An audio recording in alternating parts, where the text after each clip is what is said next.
रंजना कभी ब्रश नहीं करती थी। उसे कितनी बार उसके माँ बाप ने डांटा, लेकिन उसका कोई असर उस पर होता ही नहीं था, जिस कारण से उसके दांत पीले पीले हो जाते हैं। शादी के बाद अरे बहू, वैसे तो तुझ में कोई कमी नहीं है, पर तेरे दांत इतने पीले कैसे हैं बेटा? कैसे मतलब? कोई सर्जरी थोड़ी ना कराइए। वो तो क्या नाम, मैं ब्रश नहीं करती थी तो पीले हो गए। अब क्या करूं? आप कहें तो लाल करवा लूं या फिर काले? यार ये क्या है, क्यों माँ से लड़ रही हो? लड़ रही हूँ? अरे मैं लड़ रही हूँ या ये बोल रही है कि दांत पीले हैं, पीले।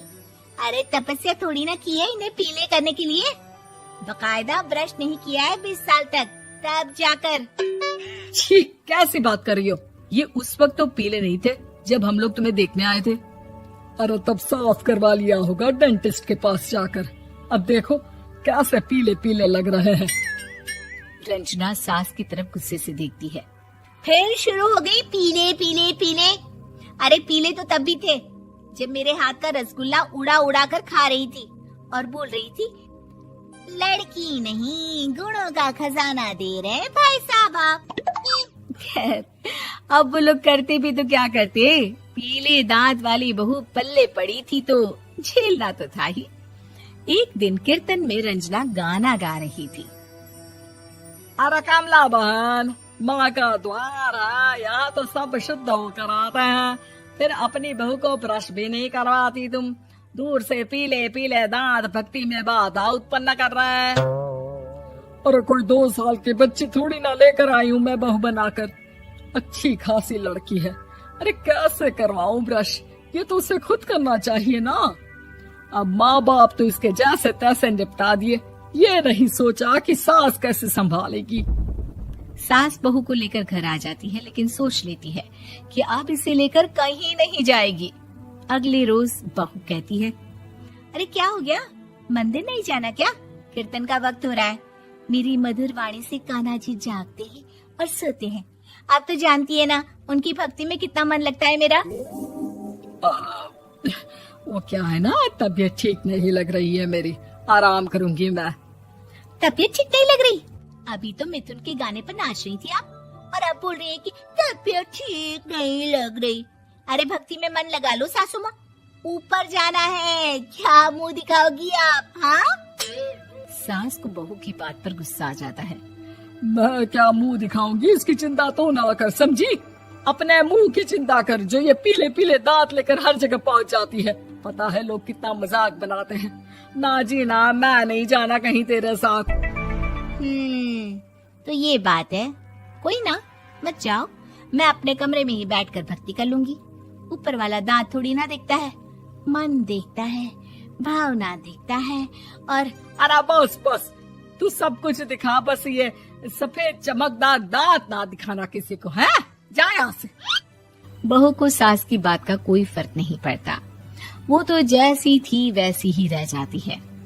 सुबह नहाकर किचन में खाना बनाना, फिर खाना खाना, कीर्तन भजन करना और सो जाना। एक दिन, माँ जी मैं सहेली के घर जा रही हूँ, शाम को लेट आऊंगी। हाँ हाँ तो जाना, मैंने कौन सा तेरी आरती करनी है घर पर बैठकर। रंजना सहेली के घर जाती है, जहाँ वो पार्टी में जाने की तैयारी कर रही होती है। अरे शिखा, कहाँ जाने की तैयारी कर रही है? मैं गलत वक्त पर आ गई क्या? अरे नहीं यार, उल्टा सही वक्त पर आ गया।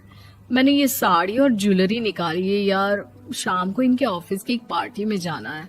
बताना कैसा लग रहा है ये सब? नहीं यार, इस ड्रेस के साथ तो वो वाली ज्वेलरी अच्छी लगेगी। हाँ हाँ सही बोल रही है, मैंने ध्यान ही नहीं दिया। वैसे तो हमेशा से मस्त फैशन सेंस रखती है। तो बड़ा जाती होगी ना पति के साथ पार्टी में। रंजना कुछ नहीं बोलती, बस सोचती है कि यार काश ये बात सही हो जाती, पर मैं क्यों नहीं जाती पार्टी में? क्या इन लोगों की कोई पार्टी होती नहीं होगी? रंजना घर आती है और रात में पति से सवाल करती है, एक बात बताइए, आप मुझे किसी पार्टी में क्यों नहीं ले जाते? क्या आपके यहाँ ऑफिस में पार्टी नहीं होती? पति बेचारा क्या कहता कि दांत पीले हैं तुम्हारे इसलिए। अरे कोई पार्टी होती नहीं हम लोगों के ऑफिस में, तो कहाँ से लेकर जाऊं? और मार्केट, मॉल, कहीं वीकेंड घूमना, कहीं तो। अरे यार, सारे हफ्ते में एक छुट्टी मिलती है, तो सोचता हूँ कि आराम ही कर लूं। क्यों? रंजना मन मार के रह जाती है। पहले कभी सास के साथ मंदिर जाया करती थी, लेकिन वो भी सास ने ले जाना बंद कर दिया। घर बैठी बैठी रंजना बोर हो जाती है। तभी उसे आइडिया आता है और वो मायके जाने का सोचती है। सासू माँ, 2 दिनों के लिए मम्मी के घर जा रही हूँ। अच्छा ठीक है, आराम से जा। और हाँ, माँ से कुछ अच्छी आदत सीख कर आना कि कैसे शरीर के हर भाग की तरह दांतों की सफाई भी जरूरी होती है, समझी? शुरू हो गई ना आप। वो लोग आपकी तरह नहीं है कि छोटी छोटी बात का बतंगड़ बना दे। उन लोगों के लिए मैं मायने रखती हूँ, ना कि मेरे पीले पीले दांत। रंजना माँ को बिना बताए उन लोगों को सरप्राइज देती है, लेकिन जैसे ही वो दरवाजे पर पहुंचती है, अंदर देखती है कि घर वाले कहीं जा रहे होते हैं। अब माँ, काश रंजना दीदी के दांतों वाली प्रॉब्लम नहीं होती, तो वो भी हम लोगों के साथ चलती ना बुआ जी की बेटी की शादी में। हाँ बेटा, लेकिन अब उसे कौन समझाए कि उसको उसके पीले दांत नहीं दिखते, लेकिन उसके आसपास के लोगों को कितना एम्बैरेसिंग फील कराते हैं।